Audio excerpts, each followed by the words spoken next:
Hi everybody, happy Monday. Welcome back to our Percy Jackson Read Aloud. When we left off on Friday, they had just quite figured out where the entrance to the Underworld was, and that's where they were headed. So let's begin. Chapter 18, Annabeth Dies Obedience School. We stood in the shadows of Valencia Boulevard, looking up at gold letters etched in black marble, DOA Recording Studios. Underneath, stenciled on the glass doors, no solicitors, no loitering, no living. It was almost midnight, but the lobby was brightly lit and full of people. Behind the security desk sat a tough-looking guard with sunglasses and an earpiece. I turned to my friends. Okay, you remember the plan? The plan, Grover gulped. Yeah, I love the plan. Annabeth said, what happens if the plan doesn't work? Don't think negative. Right, she said. We're entering the land of the dead, and I shouldn't think negative. I took the pearls out of my pocket, the 3 milky spheres the narrator had given me in Santa Monica. They didn't seem like much of a backup in case something went wrong. Annabeth put her hand on my shoulder. I'm sorry, Percy. You're right. We'll make it. It'll be fine. She gave Grover a nudge. Oh, right, he chimed in. We've got this far. We'll find the Master Bolt and save your mom, no problem. I looked at them both and felt really grateful. Only a few minutes before, I had almost gotten them stretched to death on deluxe waterbeds, and now they were trying to be brave for my sake, trying to make me feel better. I slipped the pearls back in my pocket. Let's whoop some Underworld hiney. We walked inside the DOA lobby. Muzak played softly on hidden speakers. The carpet and walls were steel gray. Pencil cactuses grew in the corners like skeleton hands. The furniture was black leather, and every seat was taken. There were people sitting on couches, people standing up, people staring out the windows or waiting for an elevator. Nobody moved, nobody talked, or did much of anything. Out of the corner of my eye, I could see them all just fine, but if I focused on any one of them in particular, they started looking transparent. I could see right through their bodies. The security guard's desk was a raised podium, so we had to look up at him. He was tall and elegant, with chocolate-colored skin and bleach blonde hair shaved military style. He wore tortoiseshell shades and a silk Italian suit that matched his hair. A black rose was pinned to his lapel under a silver name tag. I read the name tag, then looked at him in bewilderment. Your name is Chiron? He leaned across the desk. I couldn't see anything in his glasses except my own reflection, but his smile was sweet and cold, like a python's, right before it eats you. What a precious young lad. He had a strange accent. British, maybe, but also as if he had learned English as a second language. Tell me, mate, do I look like a centaur? No. Sir, he added smoothly. Sir, I said. He pinched the name tag and ran his fingers under the letters. Can you read this, mate? It says Charon. Say it with me. Charon. Charon. Amazing. Now, Mr. Charon. Mr. Charon, I said. Well done. He sat back. I hate being confused with that old horseman. Now, how may I help you, little dead ones? His question caught in my stomach like a fastball. I looked to Annabeth for support. We want to go to the Underworld, she said. Charon's mouth twitched. Well, that's refreshing. Is it? She asked. Straightforward and honest. No screaming. No, there must be a mistake, Mr. Charon. He looked us over. How did you die, then? I nudged Grover. Oh, he said, drowned in the bathtub? All 3 of you? Charon asked. We nodded. Big bathtub. Charon looked mildly impressed. I don't suppose you have coins for your passage? Normally with adults, you see, I would charge your American Express or at the ferry price to your last cable bill. But with children, you never die prepared. So you'll have to take a seat for a few centuries. Oh, but we have coins. I set 3 golden drachmas on the counter, part of the stash I had found in Krusty's office desk. Well now, Charon moistened his lips. Real drachmas, real golden drachmas. I haven't seen these in. His fingers hovered greedily over the coins. We were so close.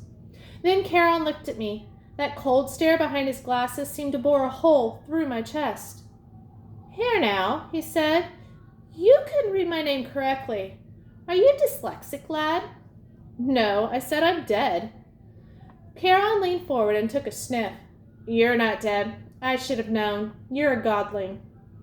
We have to go to the Underworld, I insisted. Charon made a growling sound deep in his throat. Immediately, all the people in the waiting room got up and started pacing, agitated, lighting cigarettes, running hands through their hair, checking their wristwatches. Leave while you can, Charon told us. I'll just take these and forget I saw you. He started to go for the coins, but I snatched them back. No service, no tip. I tried to sound braver than I felt.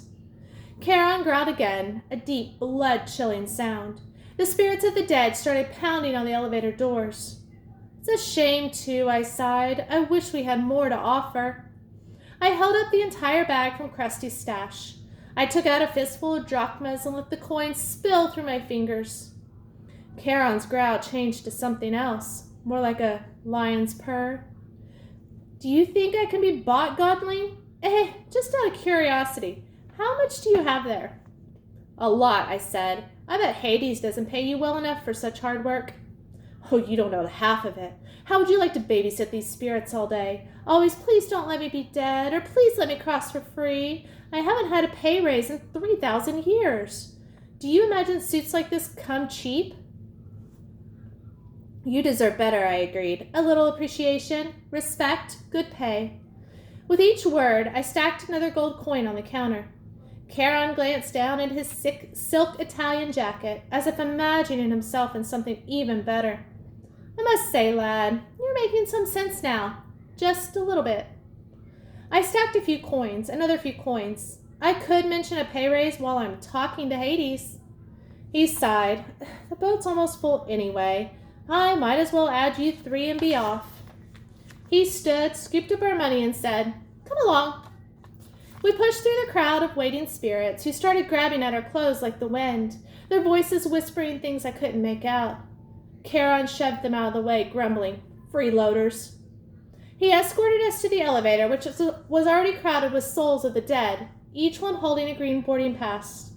Charon grabbed 2 spirits who were trying to get on with us and pushed them back into the lobby. Right. Now no one get any ideas while I'm gone, he announced to the waiting room. If anyone moves the dial off my easy listening station again, I'll make sure you're here for another 1,000 years. Understand? He shut the door. He put a keycard in the slot on the elevator panel, and we started to descend. What happens to the spirits waiting in the lobby? Annabeth asked. Nothing, Charon said. For how long? Forever, until I'm feeling generous. Oh, she said. That's fair. Charon raised an eyebrow. Whoever said death was fair, young miss? Wait until it's your turn. You'll die soon enough where you're going. We'll get out alive, I said. Huh. I got a sudden dizzy feeling. We weren't going down anymore, but forward. The air turned misty. Spirits around me started changing shape. Their modern clothes flickered, turning into gray hooded robes. The floor of the elevator began swaying. I blinked hard.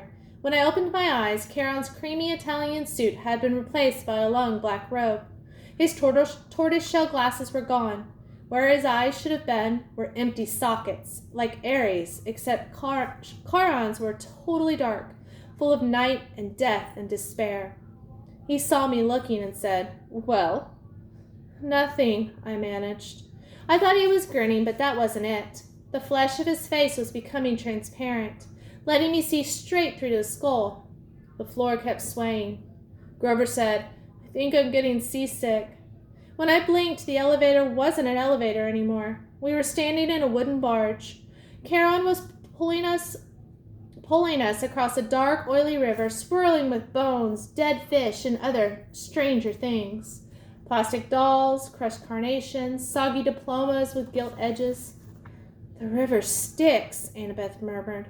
It's so polluted, Charon said. For thousands of years, humans have been throwing everything as you come across. Hopes, dreams, wishes that never came true. Irresponsible waste management, if you ask me.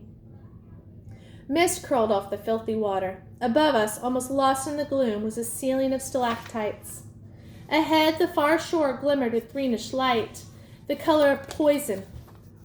Panic closed up in my throat. What was I doing here? These people around me, they were dead. Annabeth grabbed a hold of my hand. Under normal circumstances, this would have embarrassed me, but I understood how she felt. She wanted reassurance that somebody else was alive on this boat. I found myself muttering a prayer, though I wasn't quite sure who I was praying to. Down here, only one God mattered, and he was the one I had come to confront. The shoreline of the Underworld came into view. Craggy rocks and black volcano sand stretched inland about 100 yards to the base of a high stone wall, which marched off in either direction as far as we could see.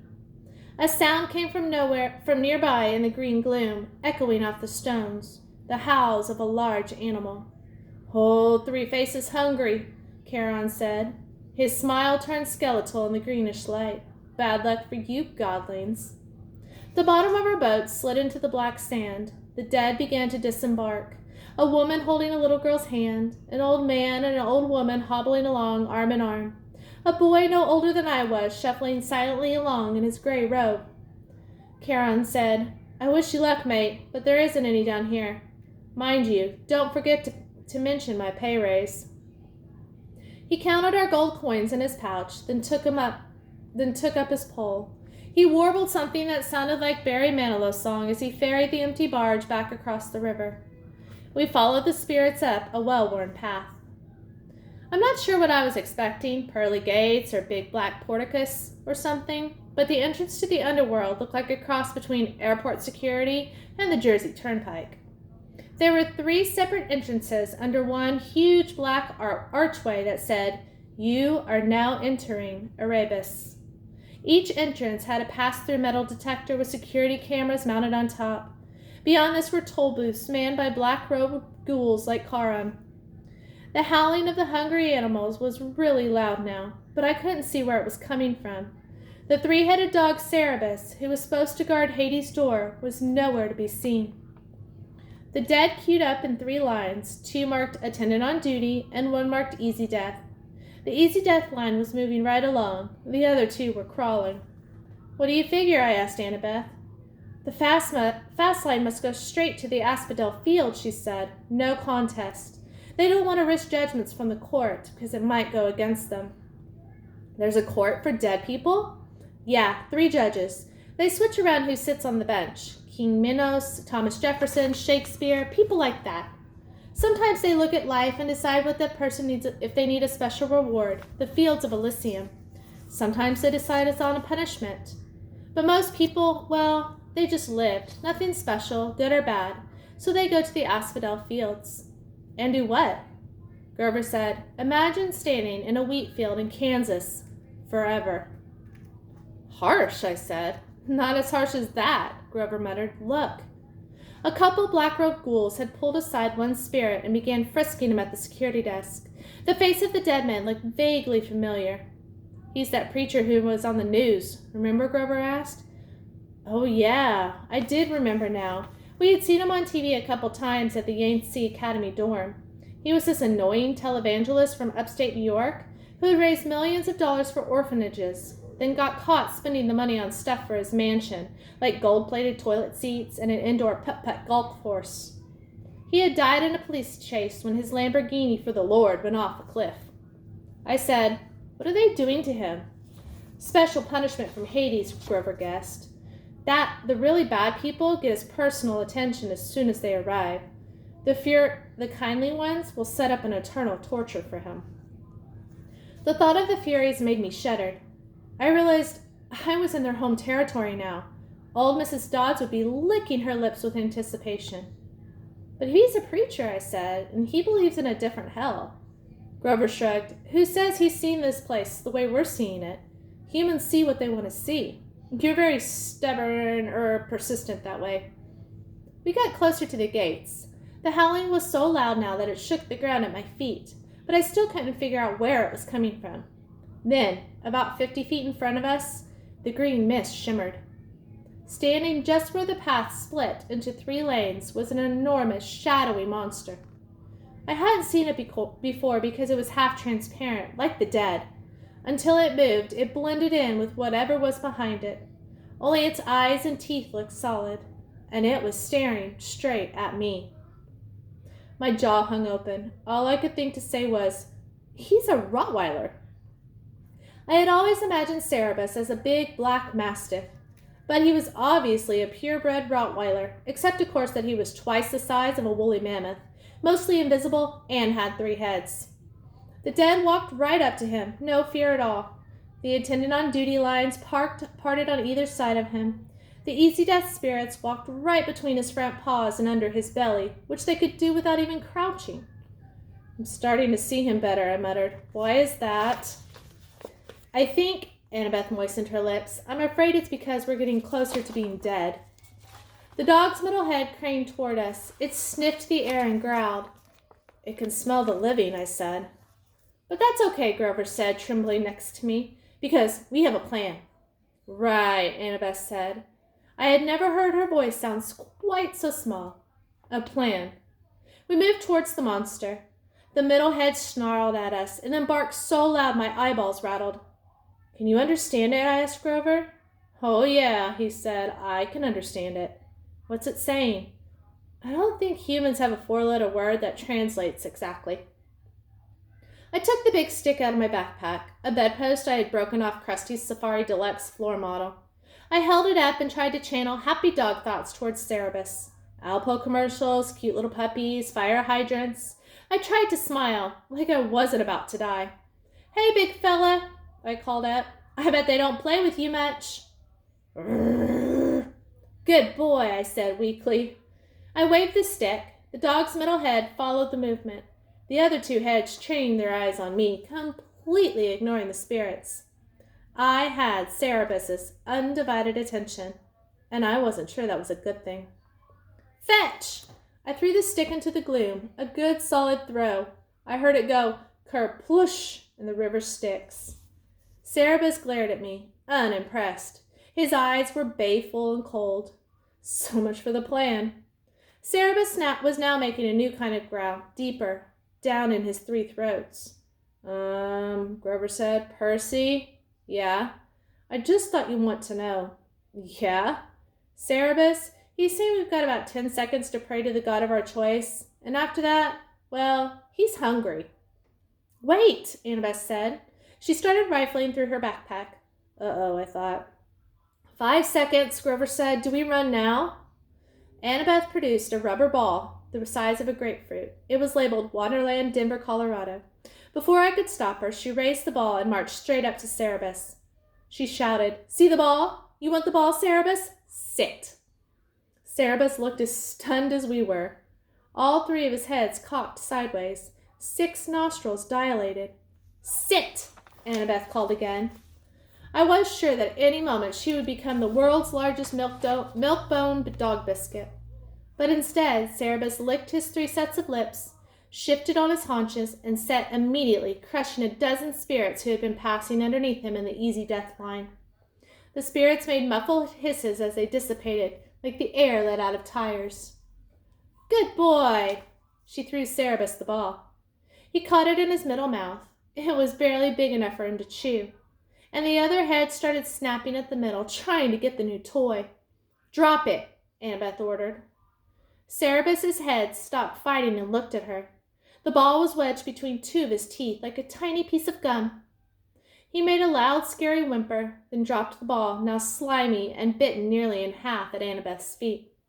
"Good boy." She picked up the ball, ignoring the monster's spit all over it. She turned to us. "Go now. Easy Death line. It's faster." I said, "But now," she ordered at the same tone that she was using on the dog. Grover and I inched forward warily. Cerebus started to growl. "Stay," Annabeth ordered the monster. "If you want the ball, stay." Cerebus whimpered, but he stayed where he was. "What about you?" I asked Annabeth as we passed her. "I know what I'm doing, Percy," she muttered. "At least I'm pretty sure." Grover and I walked between the monster's legs. "Please, Annabeth," I prayed, "don't tell him to sit again." We made it through. Cerebus wasn't any less scary looking from the back. Annabeth said, "Good dog." She held up the tattered red ball and probably came to the same conclusion I did. If she rewarded Cerebus, there'd be nothing left for another trick. She threw the ball anyway. The monster's left mouth immediately snatched it up, only to be attacked by the middle head, while the right head moaned in protest. While the monster was distracted, Annabeth walked briskly under its belly and joined us at the metal detector. "How'd you do that?" I asked her, amazed. "Obedience school," she said breathlessly, and I was surprised to see there were tears in her eyes. "When I was little, at my dad's house, we had a Doberman." "Never mind that," Grover said, tugging at my shirt. "Come on!" We were about to bolt through the easy death line when Cerebus moaned pitifully from all three mouths. Annabeth stopped. She turned to face the dog, which had done a 180 to look at us. Cerebus panted expectantly, the tiny red ball in pieces and a puddle of drool at its feet. "Good boy," Annabeth said, but her voice sounded melancholy and uncertain. The monster's head turned sideways, as if worried about her. "I'll bring you another ball soon," Annabeth promised faintly. "Would you like that?" The monster whimpered. I didn't need to speak dog to know Cerebus was still waiting for the ball. "Good dog. I'll come visit you soon. I promise." Annabeth turned toward us. "Let's go." Grover and I pushed through the metal detector, which immediately screamed and set off red, flashing lights. "Unauthorized possessions! Magic detected!" Cerebus started to bark. We burst through the easy death gate, which had even more alarms blaring, and raced into the underworld. A few minutes later, we were hiding, out of breath, in the rotten trunk of an immense black tree. A security ghoul scuttled past, yelling for backup from the Furies. Grover muttered, "Well, Percy, what have we learned today? That three-headed dogs prefer red rubber balls over sticks?" "No," Grover told me. "We learned that your plans really, really bite." I wasn't sure about that. I thought maybe Annabeth and I both had the right idea. Even here in the underworld, everybody, even monsters, needed a little attention every once in a while. I thought about that as we waited for the ghouls to pass. I pretended not to see Annabeth wipe a tear from her cheek as she listened to the mournful keening of Cerebus in the distance, longing for his new friend. Imagine the largest concert crowd you've ever seen, a football field packed with millions of fans. Now imagine a field 1,000,000 times that big, packed with people. And imagine the electricity has gone out, and there's no noise, no light, no beach ball bouncing around in the crowd. Something tragic has happened backstage. Whispering masses of people are just milling around in the shadows, waiting for a concert that will never start. If you can picture that, you have a pretty good idea what the fields of Asphodel looked like. The black grass had been trampled by eons of dead feet. The warm, moist wind blew like the breath of a swamp. Black trees, Grover told me, where they were the poplars, grew in clumps here and there. The cavern ceiling was so high above us it might have been a bank of storm clouds, except for the stalactites, which glowed faintly gray and looked wickedly pointed. I tried not to imagine they'd fall on us at any moment, but dotted around the fields were several that had fallen and impaled themselves on the black grass. I guess the dead didn't have to worry about little hazards, like being speared by stalactites the size of booster rockets. Annabeth and Grover and I tried to blend into the crowd, keeping an eye out for security ghouls. I couldn't help but looking for familiar faces among the spirits of Asphodel, but the dead are hard to look at. Their faces shimmer. They all look slightly angry or confused. They will come up to you and speak, but their voices sound like chatter, like bats twittering. Once they realize you can't understand them, they frown and move away. The dead aren't scary. They're just sad. We crept along the line of new arrivals that snarked from the main gates towards the black-tinted pavilion with a banner that read, "Judgments for Elysium and Eternal Damnation. Welcome, newly deceased." Out of the black tent came two much smaller lines. To the left, the spirits flanked by security ghouls were marched down a rocky path towards the fields of punishment, which glowed and smoked in the distance, a vast cracked wasteland of rivers of lava and minefields, and miles of barbed wire separating the different torture areas. Even from afar away, I could hear people being chased by hellhounds, burned at the stake, forced to run around through cactus patches, or listen to opera music. I could just make out a tiny hill with the ant-sized figure of Sisyphus trying to struggle to move his boulder to the top. And I saw worse tortures too, things I don't want to describe. The line coming from the right side of the Judgment Pavilion was much better. This one led down towards a small valley, surrounded by walls, a gated community which seemed to be the only happy part of the underworld. Beyond that, the security gates were a neighborhood of beautiful houses from every time period in history. Roman villas, medieval castles, Victorian mansions. Silver and gold flowers bloomed in the lawns. The grass rippled in rainbow colors. I could hear laughter and smell barbecue cooking. Elysium. In the middle of that valley was a glittering blue lake with 3 small islands like a vacation resort in the Bahamas. The Isles of the Blessed, for people who had chosen to be reborn 3 times and 3 times achieve Elysium. Immediately, I knew that's where I wanted to go when I died. That's what it's all about, Annabeth said, like she was reading my thoughts. That's the place for heroes. But I thought of how few people were in Elysium, how tiny it was compared to the fields of asphodel or even the fields of punishment. So few people did good in their lives. It was depressing. We left the Judgment Pavilion and moved deeper into the asphodel fields. It got darker. The colors faded from our clothes. The crowds of chattering spirits began to thin. After a few miles of walking, we began to hear a familiar screech in the distance. Looming on the horizon was a palace of glittering black obsidian. Above the parapet swirled 3 dark, bat-like creatures, the Furies. I got the feeling they were waiting for us. I suppose it's too late to turn back, Grover said wistfully. We'll be okay. I tried to sound confident. Maybe we should search some of the other places first, Grover suggested, like Elysium, for instance. Come on, goat boy. Annabeth grabbed his arm. Grover yelped. His sneakers sprouted wings and his legs shot forward, pulling him away from Annabeth. He landed flat on his back in the grass. Grover, Annabeth chided, stop messing around. But I didn't. He yelped again. His shoes were flapping like crazy now. They levitated off the ground and started dragging him away from us. Maya, he yelled. But the magic word seemed to have no effect. Maya already! 911! Help! I got over being stunned and made a grab for Grover's hand, but it was too late. He was picking up speed, skidding down the hill like a bobsled. We ran after him. Annabeth shouted, Untie the shoes!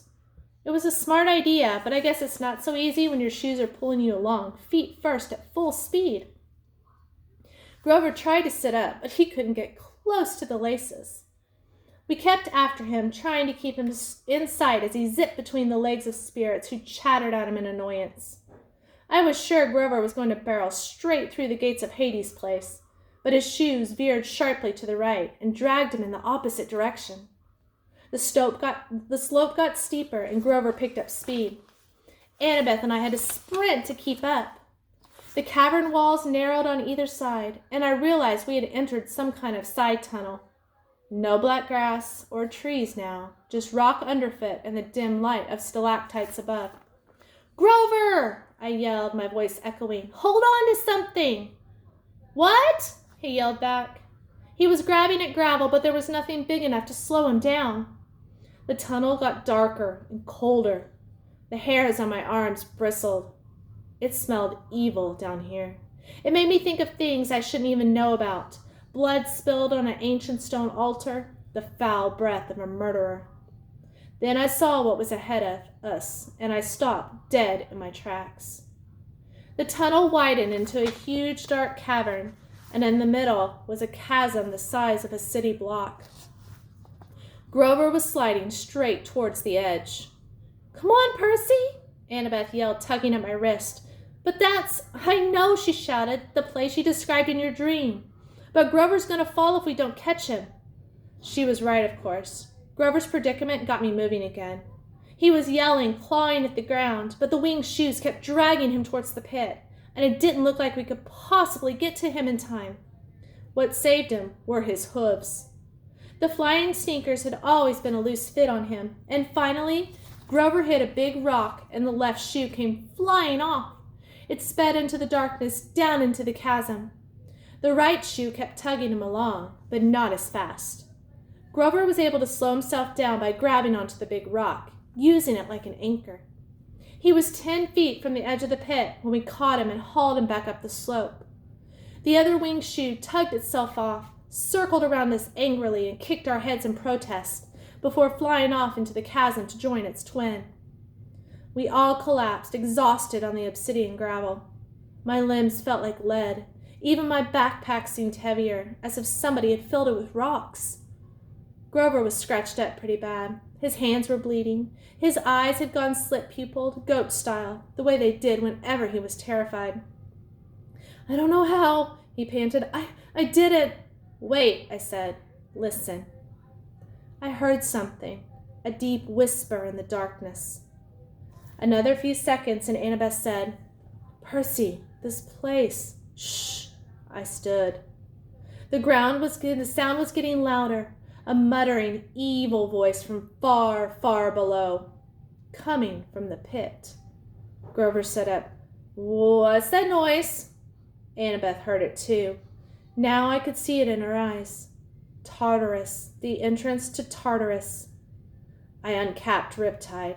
The bronze sword expanded, gleaming in the darkness, and the evil voice seemed to falter for just a moment before resuming its chant. I could almost make out words now, ancient, ancient words, even older than Greek, as if... "Magic," I said. "We have to get out of here," Annabeth said. Together we dragged Grover to his hooves and started back up the tunnel. My legs wouldn't move fast enough. My backpack weighed me down. The voice got louder and angrier behind us, and we broke into a run. Not a moment too soon. A cold blast of wind pulled at our backs, as if the entire pit were inhaling. For a terrifying moment, I lost ground, my feet slipping in the gravel. If we had been any closer to the edge, we would have been sucked in. We kept struggling forward and finally reached the top of the tunnel, where the cavern widened out into the fields of asphodel. The wind died. A wail of outrage echoed from deep in the tunnel. Something was not happy we had gotten away. "What was that?" Grover panted when we collapsed in the relatively safety of a black poplar grove. "One of Hades' pets?" Annabeth and I looked at each other. I could tell she was nursing an idea, probably the same one she had gotten during the taxi ride in LA, but she was too scared to share it. That was enough to terrify me. I capped my sword and put the pen back in my pocket. "Let's keep going." I looked at Grover. "Can you walk?" He swallowed. "Yeah, sure. I never liked those shoes anyway." He tried to sound brave about it, but he was trembling as bad as Annabeth and I were. Whatever was in that pit was nobody's pet. It was unspeakably old and powerful. Even Enchinda hadn't given me that feeling. I was almost relieved to turn my back on that tunnel and head toward the palace of Hades. Almost. We're going to stop there for today. This is all we have left of our book. I wonder if Percy is going to make it in time, find the Master Bolt, and rescue his mom. We'll continue on Wednesday. Bye.